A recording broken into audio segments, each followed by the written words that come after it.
She was dying. Jacob Morrison could see it in the blood trail that led from his barn door to the dark corner where something human-shaped was trying to hide. Could smell it in the metallic stench that cut through the November storm like a blade through silk. Could hear it in the wet, desperate breathing that spoke of someone fighting for every breath they had left. His horse had been screaming for the last quarter-mile, refusing to approach the ranch, eyes rolling white with terror at whatever waited in that barn. Animals knew death better than men did, and Constance was telling him in the only way she could, turn around, ride away, pretend you never saw what's waiting in the shadows. But Jacob Morrison had never been good at walking away from trouble. The barn door hung open like a mouth frozen mid-scream, creaking in the wind with the rhythm of a funeral bell. He'd latched it tight that morning, iron bar across oak boards, secure enough to hold against anything short of dynamite. Someone had torn it open from the inside, which meant they were still in there. Thunder crashed overhead as Jacob dismounted, his boots hitting the mud with the sucking sound of a grave being dug. The storm had been raging for 3 days, turning the Montana plains into a killing ground where desperate people made deadly choices. From the blood trail, someone had already made theirs. He pulled his rifle from its scabbard, the Winchester's cold metal reassuring in his hands. 20 years on the frontier had taught him that hesitation killed more good men than bullets did, but caution kept you alive long enough to help the people who needed helping. The trail of blood was fresh, dark red, and still wet despite the rain. Whoever was bleeding had lost a lot, but not enough to be dead yet. The pattern told a story, someone crawling, dragging themselves toward the barn's darkest corner, leaving pieces of themselves behind with every desperate inch. As Jacob approached the doorway, a sound froze him mid-step. A woman's voice, broken and desperate, whispering words that hit him like physical blows. "Please don't let them find me. Please don't let them hurt my baby. Baby." Jacob's blood turned to ice as the implications crashed over him. Not just someone dying. A pregnant woman, alone, terrified, bleeding out in his barn, while something evil enough to scare horses was hunting her through the storm. He stepped through the doorway, and what he saw changed everything. She was pressed into the corner like a wounded animal, her dark hair matted with blood and rain, her torn dress revealing pale skin marked with bruises that spoke of recent violence. But it was what she clutched against her chest that made Jacob's breath stop cold. A sheriff's badge, silver star gleaming in the dim light, slick with what looked like someone else's blood. Their eyes met across the barn's dusty interior, and Jacob saw something that would haunt him forever. Pure, absolute terror mixed with the desperate determination of a mother protecting her unborn child. This wasn't random violence or simple robbery. This was someone who had seen evil up close, who had watched good men die, and who expected to join them very soon. "They killed him," she whispered, her voice carrying the weight of a world that had collapsed around her. "Shot him down like a dog while I watched. Now they're coming for me, and they'll kill anyone who tries to help." The words hung in the air between them like a challenge and a warning. Jacob could still walk away, pretend he'd never seen her, never heard the desperation in her voice. He could saddle up and ride to town, let someone else deal with whatever darkness was chasing this woman through the storm. But as thunder rolled across the plains and the woman's breathing grew more labored, Jacob Morrison made the choice that would define the rest of his life. He closed the barn door behind him, sealing them both inside with whatever fate was coming. "Ma'am," he said quietly, his voice cutting through her terror like a promise. "My name is Jacob Morrison, and you're safe now. Whatever's hunting you will have to go through me first." The woman's eyes filled with tears, whether of relief or disbelief, Jacob couldn't tell. But when she spoke again, her words carried the weight of prophecy. "Sheriff Tom Whitmore was my husband, and the men who murdered him are already on their way." Jacob's world tilted sideways as he processed what he was seeing. The woman wasn't just pregnant. She was in active labor, her body racked with contractions that she was desperately trying to muffle. Blood soaked the hay beneath her, and not all of it was from childbirth.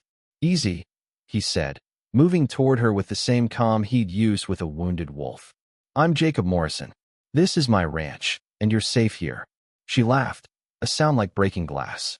"Safe?" She held up the badge, and Jacob could see the name engraved on its surface, Sheriff Thomas Whitmore.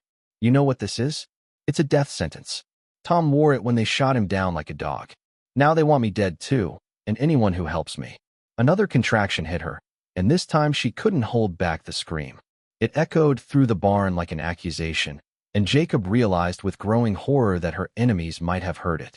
"How long since the last one?" he asked, stripping off his coat and moving toward her. They're getting closer together," she gasped. "The baby's coming whether those bastards find me or not."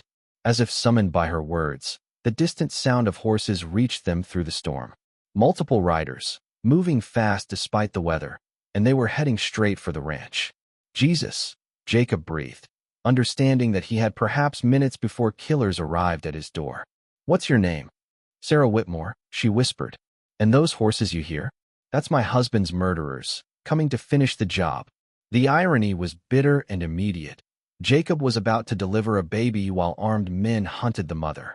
The miracle of life and the promise of death, arriving simultaneously in his barn on the worst night of the year.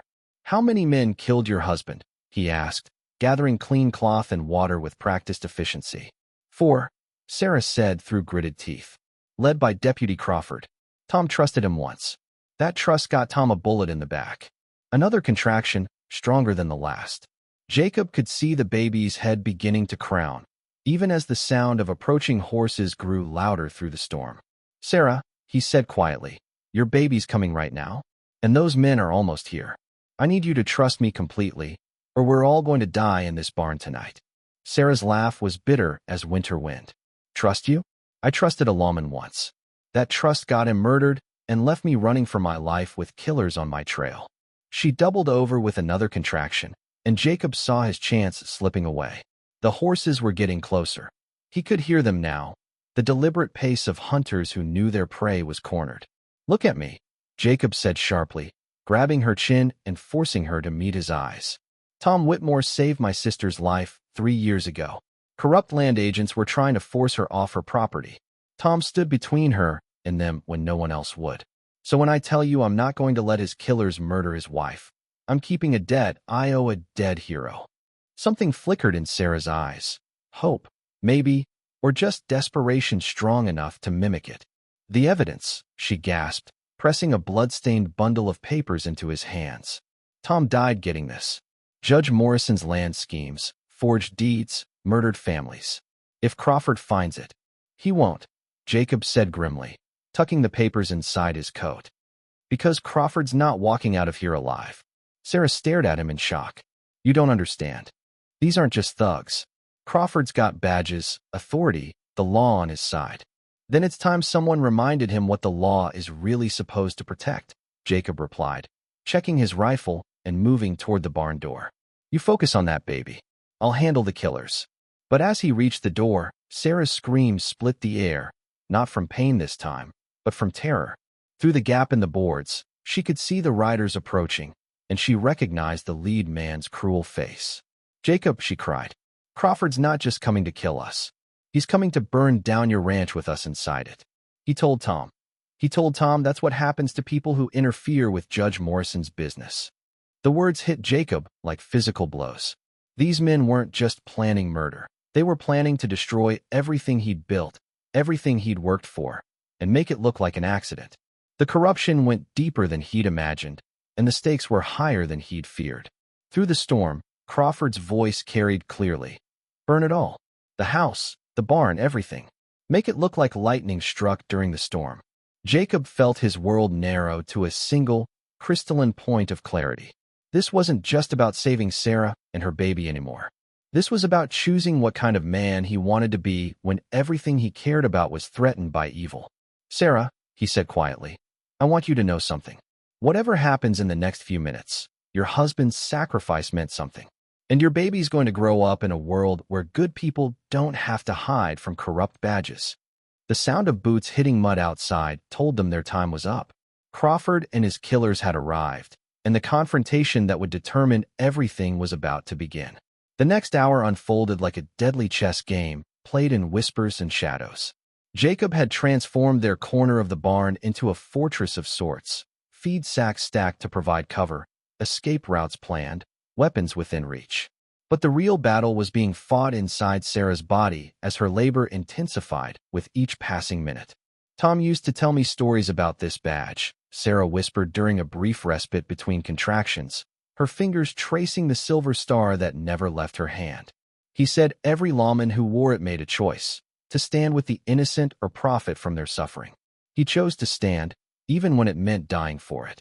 Jacob nodded, understanding more than she knew. His own father had made the same choice in Kansas, and it had cost him everything. What was Tom's plan? How were you supposed to get the evidence to Helena? There's a witness, Sarah said, her voice dropping to barely a whisper. Deputy Michael Chun. He saw Judge Morrison personally order the Hendricks family murders. Tom arranged to meet him in Helena, but now Chin's probably dead too, Jacob finished grimly. Sarah's next contraction was so intense, she bit clean through the leather strip Jacob had given her to muffle her cries. When it passed, she looked at him with eyes that held more pain than any person should bear. There's something else, she gasped.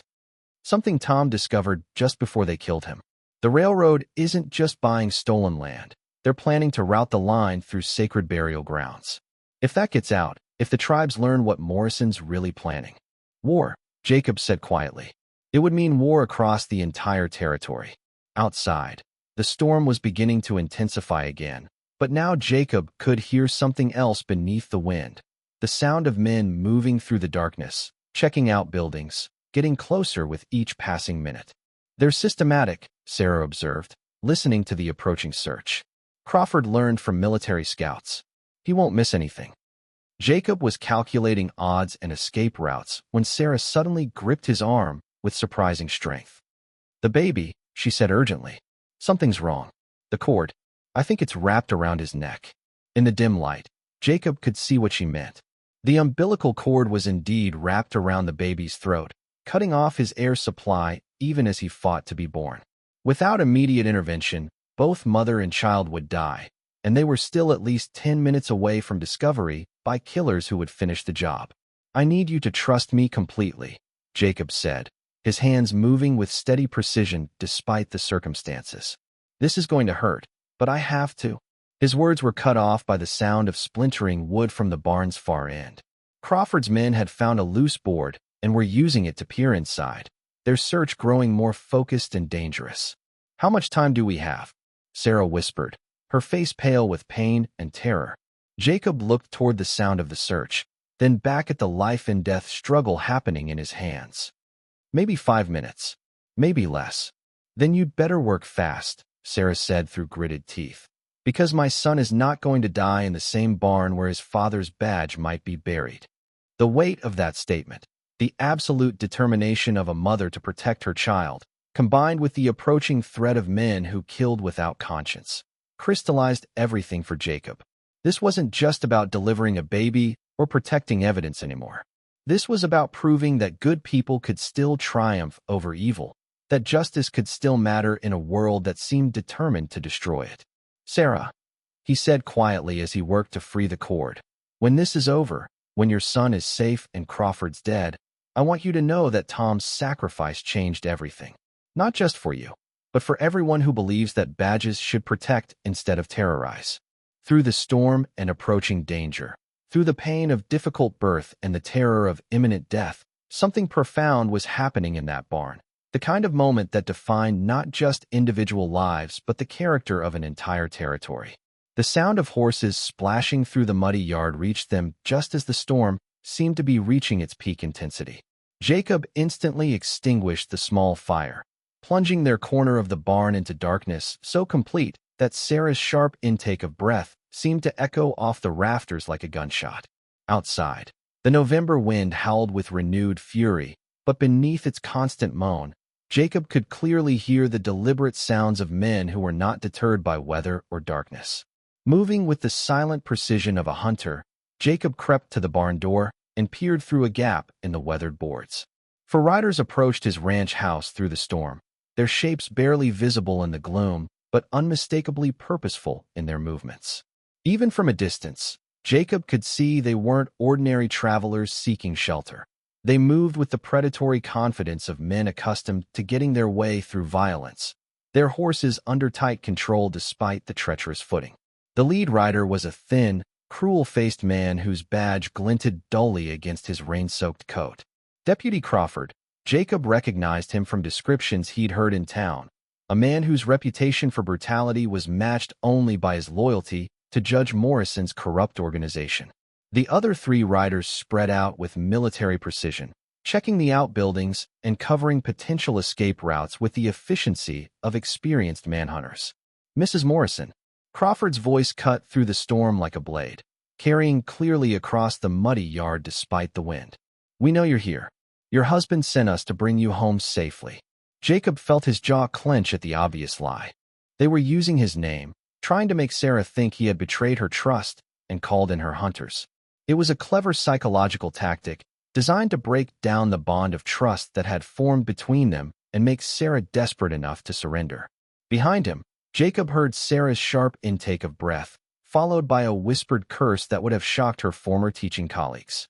But when he turned to look at her, he saw not fear but anger burning in her dark eyes, the kind of cold fury that spoke of someone who had been pushed beyond their breaking point. "That's Deputy Crawford," she murmured, her voice barely audible, but carrying a hard edge that made Jacob's blood run cold. "He was there when they ambushed us. He was there when they shot Tom down like a dog in the street." The riders moved with systematic efficiency, checking the house first with the thoroughness of men who had done this kind of work many times before.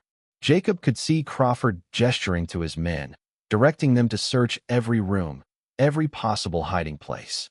They were clearly planning to work their way through all the buildings on the property until they found what they were looking for. "How did they find us so quickly?"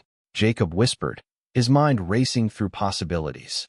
The storm should have made tracking nearly impossible, and Sarah had been careful to avoid main roads during her desperate flight. Sarah's face had gone pale, but her voice remained steady. "They have resources we don't," she said. "Telegraph lines, paid informants, other corrupt lawmen feeding them information." Judge Morrison didn't build his empire by being careless. The reality of their situation was becoming clearer by the moment. This wasn't just a local matter. It was part of a network of corruption that reached across the territory, with tendrils extending into every town, every sheriff's office, every telegraph station. Sarah hadn't just been running from a few hired killers. She'd been trying to escape an entire system designed to protect men like Judge Morrison and eliminate threats like her and Tom. Crawford's voice carried across the yard again, closer now as the searchers moved systematically toward the barn. "We know you're tired, Mrs. Morrison. We know you're scared. But this has gone on long enough. Come out now, and we can end this without anyone else getting hurt." The words were spoken in a reasonable tone, almost fatherly, but Jacob could hear the underlying menace. These men had no intention of letting Sarah live, regardless of what they promised. She represented too great a threat to their operation, carried too much dangerous knowledge to be allowed to reach Marshall Henderson or any other honest lawman. "There's a root cellar," Jacob whispered urgently, his mind casting about for options. "Under the loose boards near the back wall. It's not much, but it might hide you until they move on." "No." Sarah's voice was firm despite her obvious pain as another contraction gripped her. "I'm tired of hiding, Jacob. I'm tired of running. Tom died for the truth, and I won't dishonor his memory by cowering in a hole while his murderers hunt me down." Jacob stared at her in disbelief. "Sarah, be reasonable.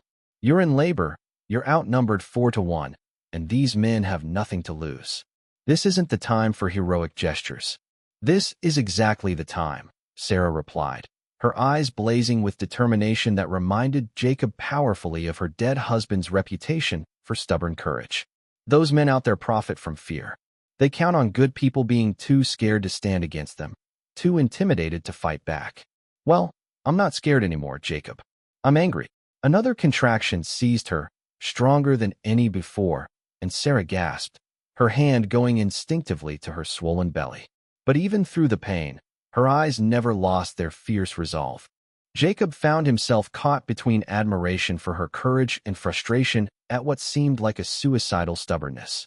"Anger won't stop bullets," he pointed out as gently as he could manage. "Maybe not," Sarah replied through gritted teeth as the contraction passed. "But sometimes it's all that stands between justice and corruption. Sometimes it's all that stands between good people and the men who would destroy them for profit." Outside, The search was growing more intense. Jacob could hear boots on the porch of his house, the sound of doors being kicked open, furniture being overturned in the systematic destruction that came with this kind of manhunt. Crawford's men were being thorough, taking their time to ensure they missed nothing. "They're going to tear everything apart," Jacob said, watching shadows move past the windows of his home. Years of careful work, of building something solid and lasting in this harsh land, were being destroyed by men who cared nothing for what others had built. "I'm sorry," Sarah whispered, and Jacob could hear genuine anguish in her voice. "I should never have come here.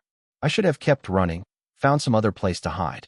Now I've brought this down on you, and you'll lose everything because you tried to help me." Jacob turned from the window to look at her, seeing the tears streaming down her face in the dim light that filtered through the barn's gaps. She was blaming herself for the actions of criminals, taking responsibility for violence that was entirely beyond her control. It was exactly the kind of misplaced guilt that good people carried when they found themselves victims of evil men. "You didn't bring this on me," Jacob said firmly. "Judge Morrison and his hired killers brought this on me when they decided that their greed was more important than human life. You're not responsible for their crimes, Sarah." The sound of approaching footsteps made them both freeze. Crawford and his men had finished with the house and were moving toward the outbuildings. The barn would be next. There was nowhere else for them to search, nowhere else for Sarah to hide. "Whatever happens," Sarah whispered, her hand finding Jacob's in the darkness, "promise me you'll protect the baby. Promise me you'll get the evidence to Marshall Henderson if something happens to me." Jacob squeezed her hand, feeling the tremor that ran through her fingers. "I promise," he said, "but nothing's going to happen to you. We're going to get through this together. You, me, and your baby." Even as he spoke the words, Jacob was calculating odds and options, his mind working through possible strategies with the cold logic of a man who had learned that survival often depended on split-second decisions. For armed men against one rancher and a woman in labor, the mathematics were not encouraging. But mathematics didn't account for everything. The barn was Jacob's territory, every beam and board familiar to him. The storm provided both cover and confusion. And most importantly, he was fighting to protect something precious, while Crawford's men were fighting for nothing more than money and the favor of a corrupt judge. Outside, the footsteps were getting closer, accompanied by low voices discussing search patterns in areas that still needed to be checked. The moment of reckoning was approaching fast, and Jacob realized that all his careful planning and preparation might come down to a few seconds of violence in the darkness of his own barn. Sarah's next contraction was the strongest yet, her gasp of pain seeming unnaturally loud in the tense silence. Jacob realized with growing alarm that her baby was coming whether they were ready or not, whether it was safe or not.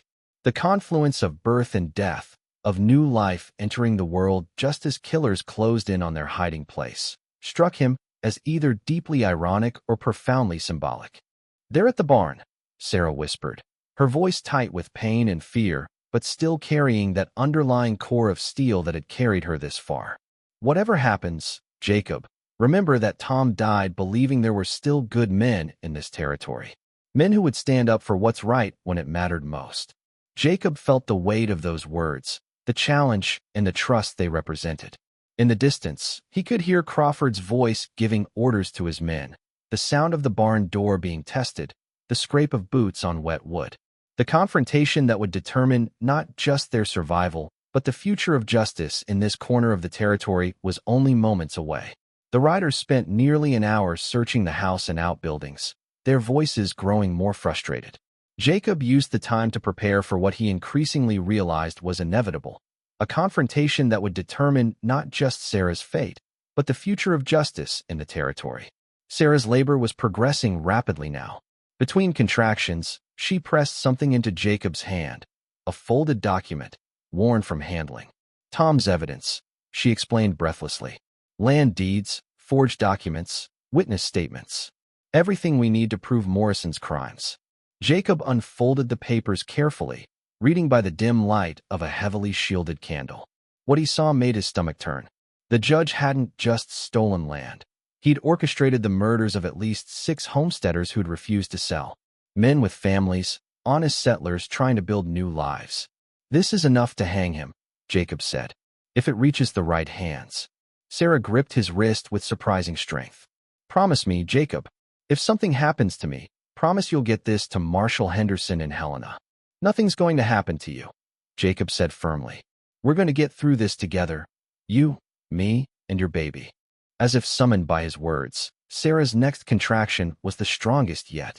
Jacob found himself coaching her through the pain, his own fear temporarily forgotten in the face of the miracle unfolding before him. I can see the head, he said, wonder creeping into his voice. Despite everything, the danger, the storm, the men hunting them, new life was fighting its way into the world. Outside, the riders had regrouped near the barn. Jacob could hear Crawford giving orders, his voice sharp with impatience. They'd be inside within minutes. Whatever happens, Sarah whispered, her eyes locked on Jacob's. Protect the baby. Promise me. Jacob met her gaze steadily. I promise, he said, but I'm going to protect all three of us. The barn door didn't just open. It exploded inward like the gates of hell, splinters of wood flying through the air as four armed men burst into their sanctuary with the violence of a summer storm. The timing was cosmically cruel.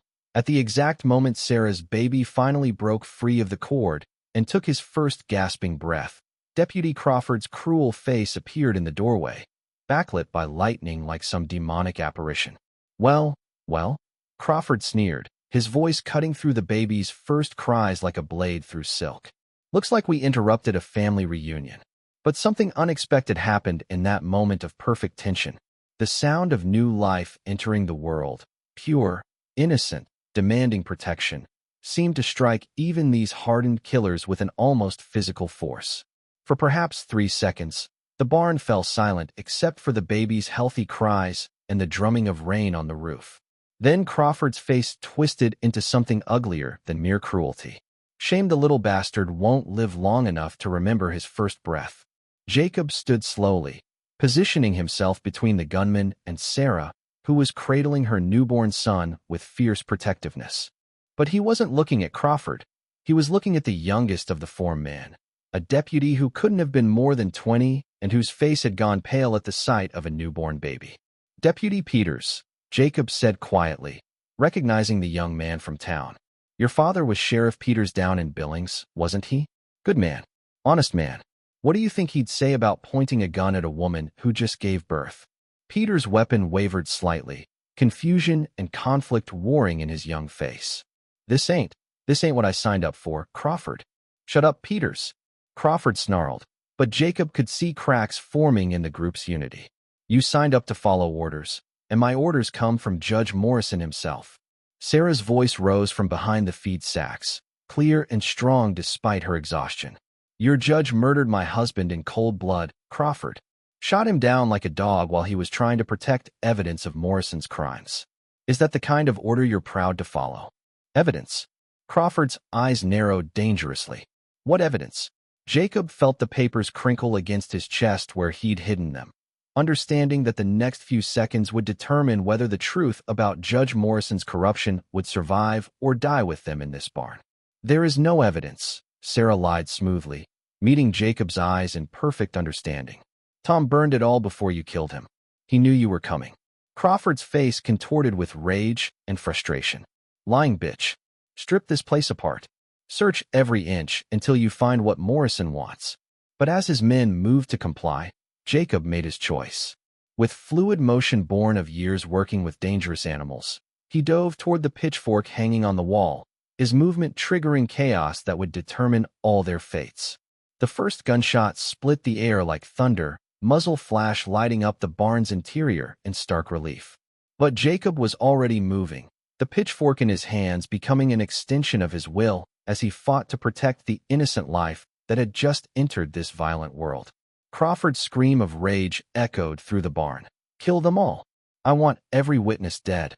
And in that moment, as violence erupted around a newborn baby's cries, the future of justice in the Montana Territory would be decided by whoever proved willing to pay the highest price for their convictions. What happened next unfolded with the deadly precision of a choreographed dance of violence. Crawford's rifle roared, but Jacob was already moving, the pitchfork in his hands sweeping in a wide arc that caught one of the deputies across the shoulder and sent him spinning into a support beam with a satisfying crack. But Crawford wasn't finished. As Jacob rolled behind a pile of equipment, the corrupt deputy's voice rose above the chaos. Forget the evidence. Burn them out. Torch the whole place and blame it on lightning. The words sent ice through Jacob's veins. These men weren't just planning murder. They were planning to destroy everything he'd built and make it look like an accident. But Sarah's voice cut through his shock with startling clarity. The loose beam. Jacob, the rope by the left wall. Without hesitation, Jacob grabbed the rope she'd indicated and gave it a vicious yank. The sabotaged beam came crashing down, catching Crawford's second man beneath it and evening the odds considerably. But it also did something else. It knocked over a lantern, and suddenly real flames were licking at the dry hay. Jesus! Young Peters screamed, realizing that the barn was about to become an inferno with all of them trapped inside. Crawford, we got to get out of here. But Crawford had passed beyond reason into the realm of pure murderous rage. Nobody leaves until the woman and her bastard are dead, he screamed, advancing on Sarah's hiding place with his gun raised. That's when Jacob did something that surprised everyone, including himself. Instead of continuing to hide or trying to escape, he stood up in full view of Crawford's weapon and spoke with the calm authority of a man who had found his moral center. Crawford, he said quietly, look around you. The barn's on fire. You've got one man down, another questioning your orders, and a baby crying for his mother. Is this really how you want your story to end? As the man who burned down a barn to murder a newborn? For a moment, Crawford hesitated, perhaps seeing himself through other eyes for the first time in years. But then his face hardened again. My story ends with Judge Morrison's money in my pocket and his enemies in the ground. The gun came up, finger tightening on the trigger, but young Peters stepped between them with a courage that would have made his father proud. No, Peters said simply. I won't let you do this. Crawford spun toward his subordinate, rage distorting his features. Get out of my way, boy, or join them in hell. Then I guess I'll see you there, Peters replied, and drove his shoulder into Crawford's midsection, sending both men crashing to the ground as flames began to spread through the barn with increasing urgency. In the struggle that followed, Jacob managed to reach Sarah and her baby, scooping them both up as smoke began to fill the air. The back door, Sarah gasped, pointing toward an exit Jacob had almost forgotten about. But Crawford wasn't finished. With a roar of pure fury, he broke free from Peter's grip and raised his gun towards Sarah and her baby. Time seemed to slow as Jacob realized he was too far away. The angle was wrong, and Crawford's finger was already tightening on the trigger. Then Sarah did something that would be talked about in saloons and churches across the territory for decades to come. Still weak from childbirth, still bleeding, she somehow found the strength to hurl Tom's silver badge with deadly accuracy. The star-shaped piece of metal struck Crawford squarely between the eyes with a sound like a bell tolling, stunning him just long enough for Jacob to cover the distance between them. The pitchfork took Crawford in the chest with the full weight of Jacob's fury behind it, driving him back against the burning wall of the barn. The corrupt deputy's eyes went wide with shock and something that might have been regret as he slid to the ground, his reign of terror ending where it had begun, in violence and flames. The evidence. Crawford gasped with his dying breath, blood frothing at his lips. Morrison, he'll kill everyone who knows. Then we'd better make sure everyone knows, Jacob replied grimly, helping Sarah and her baby toward the back exit as flames roared through the barn like hungry demons. They burst through the back door into the clean Montana air just as the barn's roof collapsed in a shower of sparks and burning timber. Behind them, the structure that had sheltered the birth of new life was being consumed by the same fire that had claimed the life of a corrupt killer. But as they stood in the mud, gasping and alive, something extraordinary happened. Through the smoke and chaos, they could hear the sound of approaching horses, not the predatory hunt of more killers, but the steady, purposeful rhythm of lawmen responding to emergency. Young Peters had done more than just stand up to Crawford. During the chaos of the fight, he had managed to fire 3 shots into the air, the territorial signal for "Officer needs assistance." The shots had been heard by a federal marshal's patrol that had been tracking Crawford's movements for weeks. Marshal Henderson and his men arrived to find Crawford dead, his surviving accomplices in custody, and a newborn baby crying lustily in his mother's arms while his parents stood over the evidence that would finally bring down Judge Morrison's criminal empire. "Mrs. Whitmore," the marshal said, removing his hat respectfully, "I've been looking for you for 3 days. We heard about Tom's murder, and we've been hunting Crawford ever since." Sarah looked up at him with eyes that held both grief and fierce satisfaction.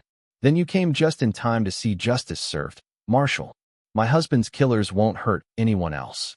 As dawn broke over the smoldering ruins of the barn, casting everything in shades of gold and crimson, Jacob realized that something fundamental had changed. He was no longer just a rancher who happened to help a desperate woman. He was someone who had chosen to stand between innocent life and those who would destroy it, and that choice had transformed him into something he'd never expected to become. Deputy Peters approached with Tom Whitmore's badge, retrieved from where it had fallen after striking Crawford down. "Sir," he said to Jacob, "Mrs. Whitmore says this belongs to you now. Says you've earned the right to wear it."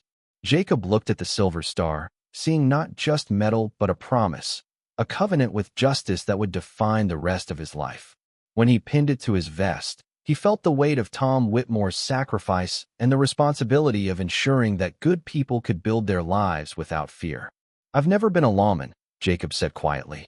"No," Marshal Henderson replied, studying Jacob with the experienced eye of a man who had spent decades judging character. "But you're what a lawman should be. This territory could use more men like you, Morrison. Men who'll stand up for justice when it matters most, regardless of the personal cost." Sarah smiled through her tears as Jacob finally accepted the badge. "Tom always said the badge should belong to someone who understood that wearing it meant standing between good people and those who would hurt them," she explained. "Someone who would honor the oath even when it was dangerous, even when it would be easier to look the other way." The territorial governor had authorized Marshal Henderson to offer Jacob a commission as sheriff for the district. The pay wasn't much, and the dangers were considerable, but he'd have the full backing of federal law enforcement in cleaning up the corruption that had poisoned the region. As the federal marshals prepared to depart with their prisoners, young Peters lingered by the kitchen table. "Sir," he said to Jacob, "I wanted to apologize for what happened here, for what I almost did. Crawford had us all convinced that we were serving justice, that following orders was the same thing as doing right." Jacob studied the young man's face, seeing genuine remorse and determination. "What matters isn't the mistakes you almost made," he said quietly. "What matters is the choice you made when it counted. You stood up for what was right when it would have been easier and safer to follow orders. That took real courage." Peters straightened with visible pride. "If you do take the sheriff's position," he said, "I'd be honored to serve as your deputy. I know I have a lot to learn about real law enforcement, but I'm willing to work for it." Jacob considered the offer seriously. The young man had proven his character under extreme circumstances, showing he could choose principle over expediency when the stakes were highest. "We'll see," Jacob said, but his tone suggested Peters had a real chance at redemption. 6 months later, Sheriff Jacob Morrison stood on the porch of his rebuilt ranch house, watching his adopted son Thomas Jacob Whitmore take his first wobbling steps across the wooden planks. The boy had Sarah's dark eyes but Tom's determined jaw, and already showed signs of the stubborn courage that ran in both bloodlines. The badge on Jacob's vest had been polished to a mirror shine, its surface reflecting not just the Montana sunset, but the satisfaction of a man who had found his true calling. The past 6 months had been a whirlwind of trials, arrests, and the systematic dismantling of Judge Morrison's criminal network. The corrupt judge himself now resided in territorial prison, awaiting trial for conspiracy, murder, and treason against the United States government. His network of bought officials had been exposed and removed from office, replaced by honest men and women who understood that wearing a badge meant serving justice, not corrupting it. Sarah emerged from the kitchen, wiping flour from her hands on her apron, her face glowing with the contentment of a woman who had found peace after trauma. Their marriage 3 months earlier had surprised no one who knew them. It was the natural culmination of a partnership forged in crisis and strengthened by shared values.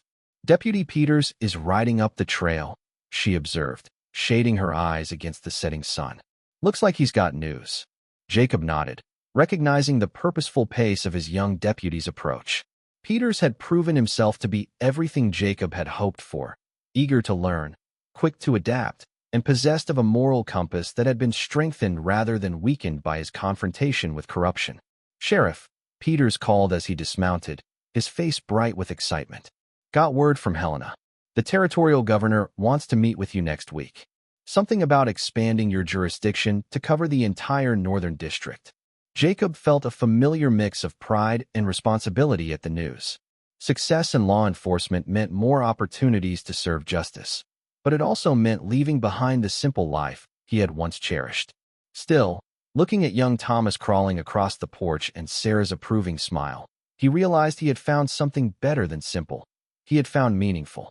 "There's something else," Peters continued, his voice dropping to a more serious tone. "We got word about Deputy Chun, Tom Whitmore's old partner. He's alive, Sheriff. He's been hiding out in the mountains, but he wants to come in and testify about everything he saw." Sarah's breath caught.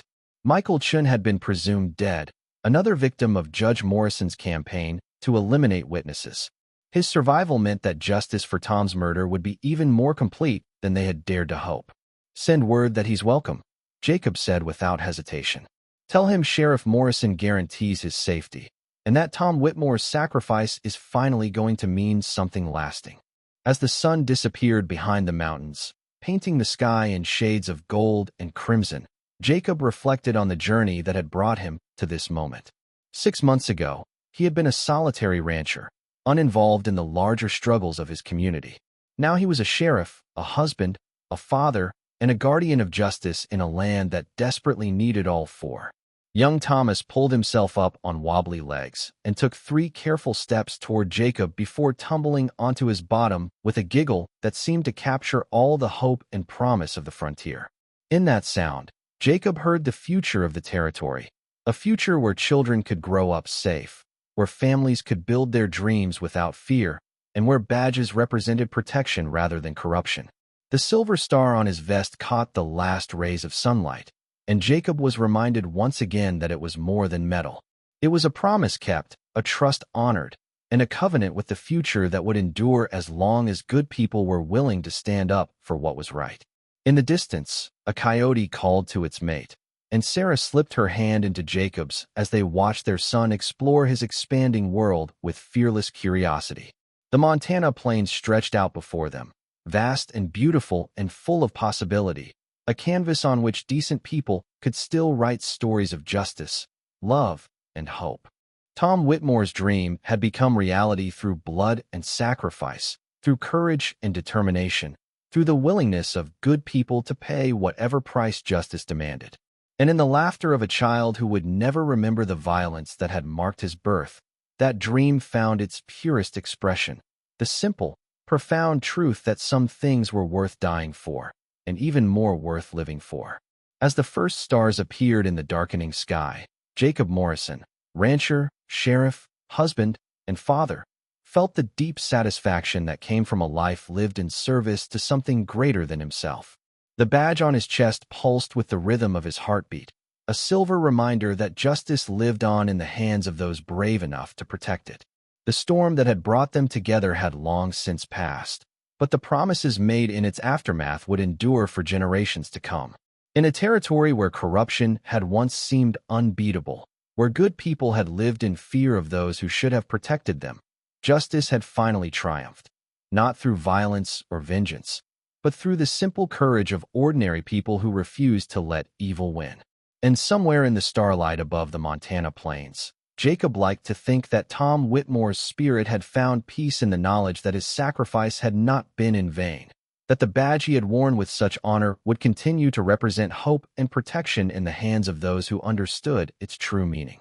The future stretched ahead of them, bright with possibility and secured by the promise that as long as there were people like Jacob Morrison, Sarah Whitmore Morrison, and young Deputy Peters willing to stand up for justice, the frontier would always have hope.